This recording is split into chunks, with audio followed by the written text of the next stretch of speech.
ब्रेकनंतर पुन्हा एकदा आपलं स्वागत। अकोट नगर परिषदेच्या निवडणुकीच्या रिंगणात भाजप, काँग्रेस आणि वंचित बहुजन आघाडीमध्ये तिहेरी लढत रंगली आहे। या निवडणुकीला घराणेशाही विरुद्ध विकास असं स्वरूप आलंय। अकोटच्या या तिहेरी लढतीमध्ये महिला उमेदवारांपैकी कोण बाजी मारणार ही जनताच ठरवेल। मात्र पाहूया त्या संदर्भातला हा एक खास रिपोर्ट।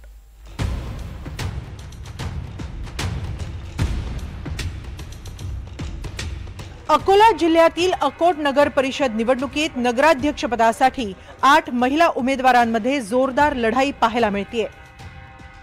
अकोट नगराध्यक्षपदासाठी काँग्रेसकडून अलका बोडखे यांना उमेदवारी देण्यात आली आहे।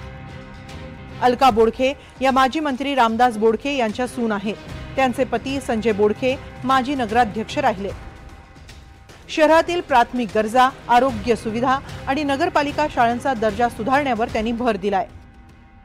मागच्या भाजपच्या काळामध्ये 5 वर्षात अशी विकास कामे झालेली नाही आहेत अकोट शहरात, अकोट तालुक्यामध्ये।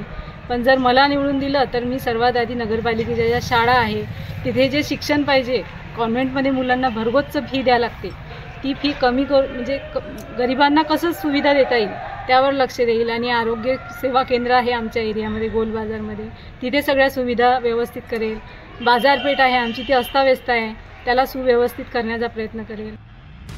गेल्या विधानसभा निवडणुकीत भाजप विरोधात काम केल्याच्या आरोपांनंतर स्वाती चिखले यांचे पती मंगेश चिखले यांच्यावर कारवाई झाली। त्यानंतर त्यांनी वंचित बहुजन आघाडीत प्रवेश घेतला। मंगेश चिखले हे भाजपचे माजी नगरसेवक आहेत। नगराध्यक्षपदासाठी महिला आरक्षण लागू झाल्यानंतर त्यांच्या पत्नी स्वाती चिखले आता मैदानात उतरल्या आहेत। शहराच्या विकासासाठी 4.5 कोटी येऊनही विकास कुठे दिसत नाही असा सवाल करत त्यांनी भाजपवर भ्रष्टाचार आणि अपयशाचा आरोप केला।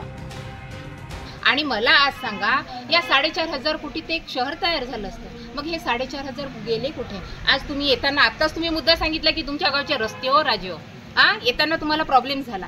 मग मला सांगा, ह्या 4.5 कोटींनी कोणाचा विकास केला? नाही आमच्या गावात महिलांसाठी रोजगार आला, नाही युवांसाठी आला, नाही शेतकऱ्याचे प्रश्न मिटले, नाही आपल्या फुटपाथवर जे रोजगार करणारे आहेत त्यांना गाडी उपलब्ध झाले, नाही त्यांना दुकाने उपलब्ध झाली, नाही आम्हाला फिश मार्केट मिळाला, नाही मटन मार्केट मिळाला, नाही आठवडी बाजार मिळाला, नाही आम्हाला एखाद्या आम्ही मार्केटमध्ये गेलो तर आम्हाला महिलांसाठी शौचालयाची सुद्धा सोय नाही आहे। मग आमचा विकास गेला कुठे? भाजपनं त्यांच्या माजी नगरसेविका माया धुळे यांच्यावर विश्वास ठेवत त्यांना नगराध्यक्षपदाची उमेदवारी दिली आहे। त्यांच्यापुढे महायुतीतील दोन्ही मित्र पक्षांचंही आव्हान आहे। राष्ट्रवादी काँग्रेस अजित पवार गटाच्या गाझिया बानो आणि भाजप सोडून शिंदेंच्या शिवसेनेत गेलेल्या चंचल पितांबरवाले या भाजपसमोर मोठं आव्हान ठरत आहे। शहराचा सर्वांगीण विकास झाल्याचा दावा करत त्यांनी विरोधकांचे सर्व आरोप खोडून काढले।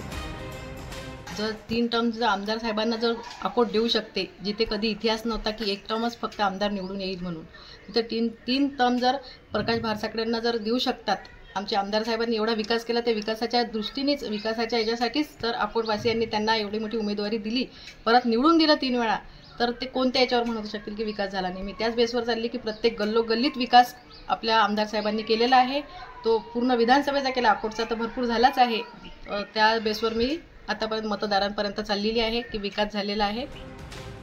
महिला आरक्षणाच्या पार्श्वभूमीवर काँग्रेस, भाजप, वंचित बहुजन आघाडी आणि शिंदे गटासह सर्व पक्षांनी दमदार महिला उमेदवार निवडणुकीच्या रिंगणात उतरवले आहेत। त्यामुळे अकोट नगराध्यक्षपदाची लढत चुरशीची झाली आहे। बहुतेक उमेदवारांना राजकीय वारसा लाभल्यामुळे ही निवडणूक घराणेशाही विरुद्ध विकास अशीच होताना दिसतेय।